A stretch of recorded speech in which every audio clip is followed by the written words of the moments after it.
What's up everyone? Welcome back to One Strange Adventure. Welcome to the next video. In today's video we have some more Grand Tetons for you. We have our experience driving our rig through Grand Tetons and into Yellowstone, what that was like. Then at the end we're upgrading our RV internet again. So let's get going. Figured we could give them a little practice in this big wide open spot of just Cindy's in the truck with them.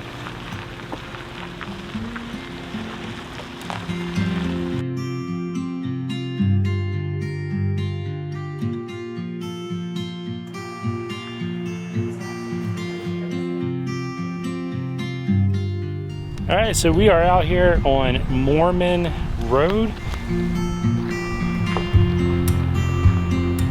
We found the barn. We did find the barn. The yes. Famous Teton barn. Teton barn. Did you get This has been fun. Yeah.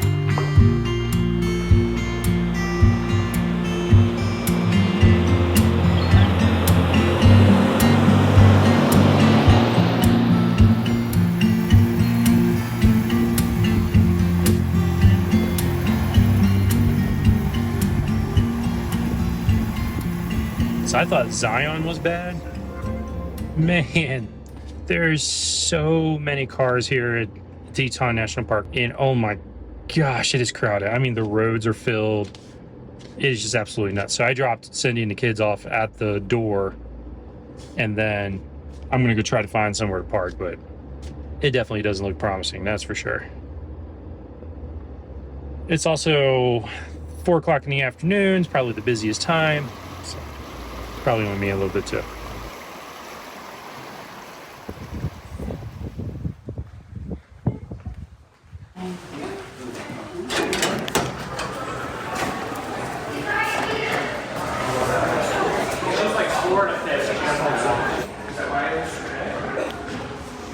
We are at the National Decor Cheek Center. We have no clue what it entails. I know it's $6 a person for adults. But you don't find these back east, so why not? Right. Look at these. I know. I want those. Those need to be on our RV.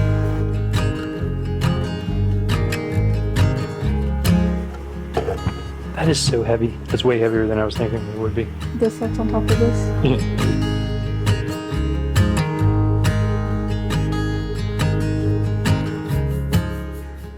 Guys, I finally found a bear after all this time.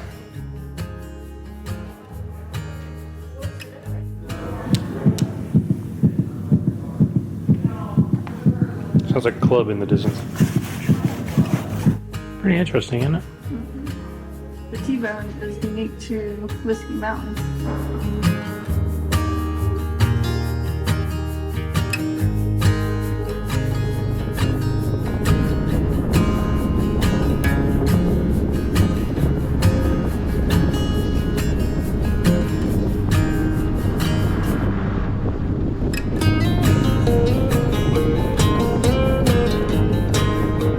What's up everyone? Welcome back to One Strange Adventure. Welcome to the next video. Guess where we're going? Yellowstone. Yellowstone. We've never been to Yellowstone. And we're staying in Idaho so we can check off another state. Yes. Yep, never been there.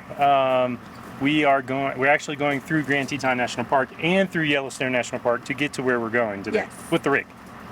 We were told that was the best route to take, so we're gonna try. All right, we're heading to Valley View RV Park in Island. Is it Island Park? Island something, Idaho. I think it's Island Park, Idaho. Yep. We're ready? Yes, except for let's just talk for a second about when something goes wrong on travel day. Yeah. Don't let it ruin your day. Yeah. Like. It didn't ruin my day. No. This time. But, well, yeah. We're going to Yellowstone, so it's not ruining my day. Yes, so don't let it ruin your day. All right.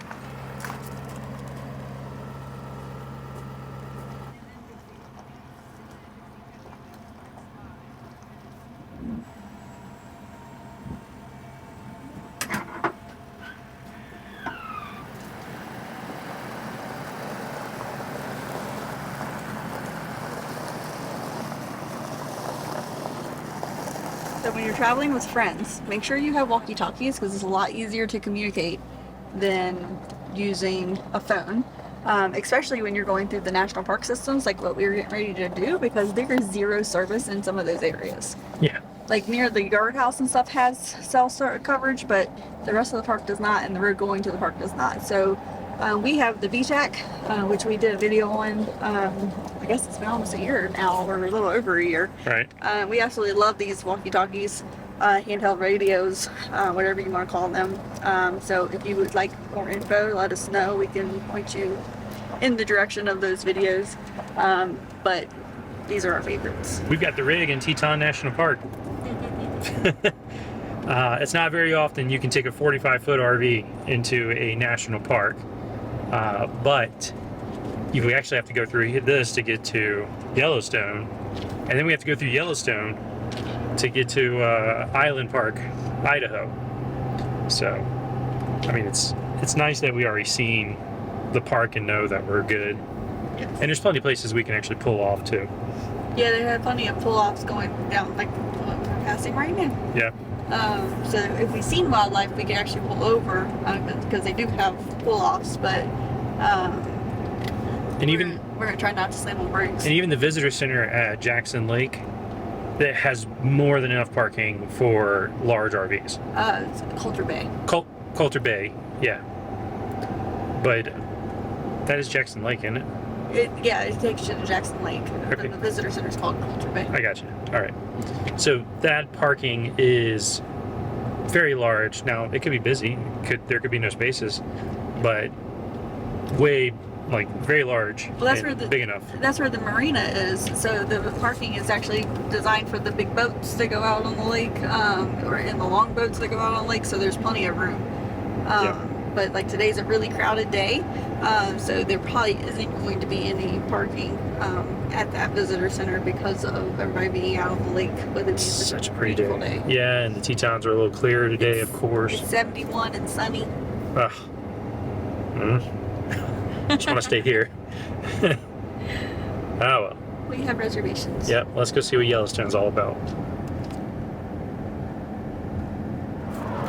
Well, even though we are in a national park, we were able to find a big enough parking space, big parking lot, so we can actually set the rig up, let the dogs out. You know, we're not in a big rush today, so set the rig up, have some lunch, take in the beautiful scenery. It's not often we get to just pull into a side of the road with this thing. So no, normally it's parking lots, which we're in a parking lot. Yeah, big parking lot.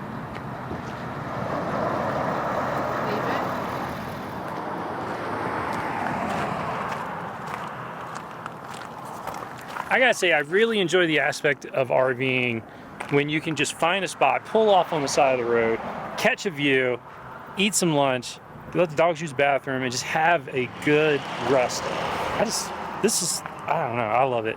Especially when we're in between Grand Teton National Park and Yellowstone National Park, so it's just beautiful country out here.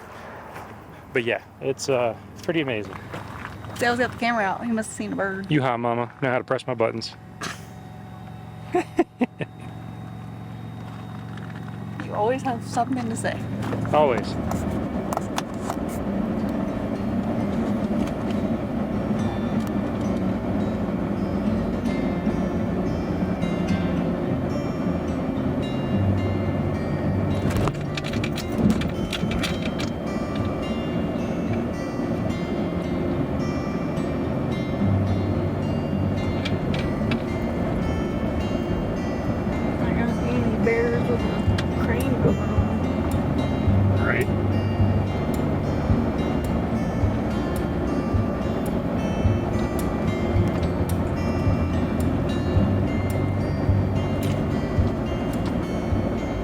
They left this part off the brochure.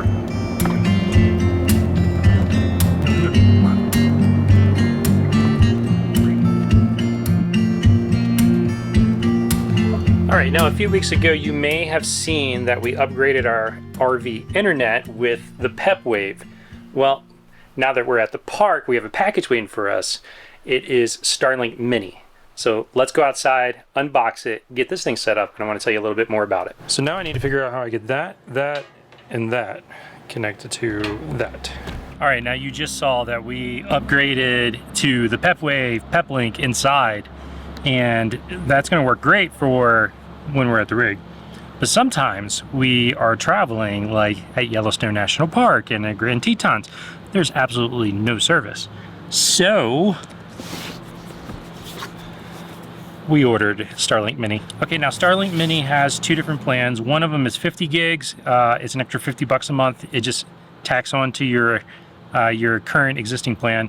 The other is unlimited, and I think it's like 150 gig or $150. But yeah, so we went with the 50 gig, and because we're not going to be using it a ton, but while we're out there and we have zero service, like there's been times that we would have loved to have been able to just go into park, work, you know, do what we want to do, and then be in the park already instead of working and then traveling over to the park. So we got Mini, and so we're gonna unbox it right now and get it set up.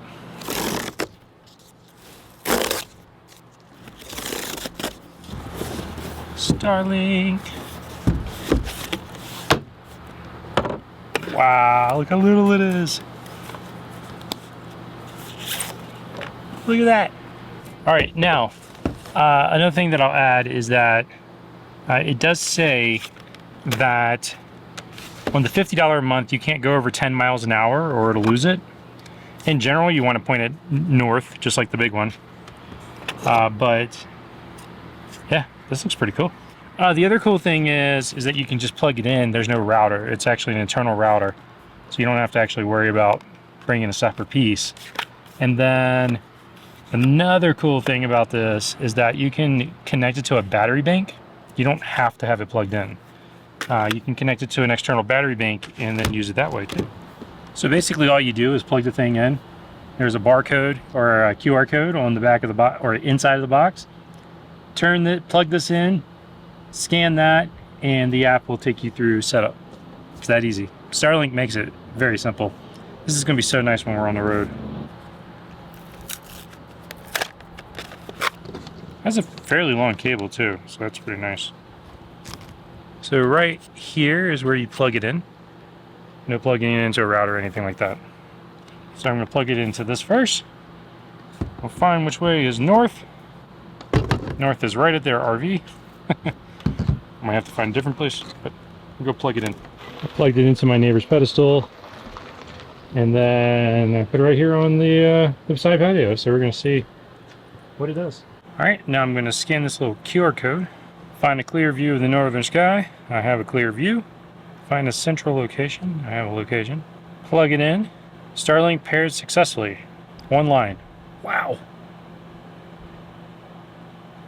That was quick. We got one SA Mini up. Sorry, we're in the campground. Dog bark. So we got one SA Mini up and running. It's downloading an update, of course. And then we had to set a network up. So it's called One SA Mini now instead of Starlink. That was pretty easy. Starlink makes it pretty easy to set up for sure. All right, now the update is done. We're going to run our first speed test.